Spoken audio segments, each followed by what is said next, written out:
Sonidos de una Nación presenta 35 años de democracia en la Argentina. Yo, Raúl Ricardo Alfonsín, juro por Dios nuestro Señor.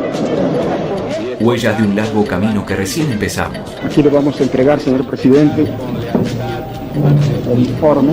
Esta es la característica que saldrá en forma de ley. Esta jornada memorable, donde la democracia ha vuelto la vida de la nación.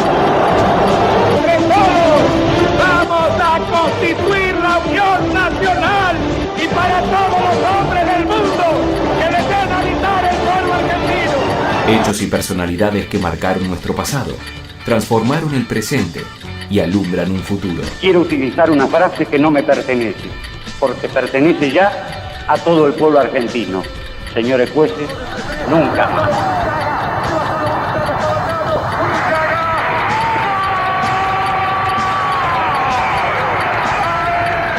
Dentro de unos minutos saldré personalmente a Campo de Mayo a ultimar la rendición. Una historia que seguimos escribiendo. Compatriotas, felices Pascuas.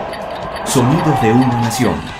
35 años de democracia. Yo proclamo solemnemente ante mi pueblo que a partir de este momento se inicia el tiempo del reencuentro entre todos los argentinos. 35 años de democracia. He firmado los decretos de indultos militares y civiles. La tragedia que ha ocurrido aquí de la Embajada de Israel y en la propia Embajada de Israel. Créeme que me cortaron las piernas. Dicen que soy aburrido. ¿Será que no manejo Ferrari? Huellas de un largo camino que recién empezamos. Confirmado, renunció de la Rúa. Hechos y personalidades que marcaron nuestro pasado, transformaron el presente y alumbran un futuro. Yo, Néstor Carlos Kirchner, juro por Dios, nuestro Señor y estos santos evangelios, desempeñar con lealtad y patriotismo. Pido perdón si me equivoco. Mi voto no es positivo.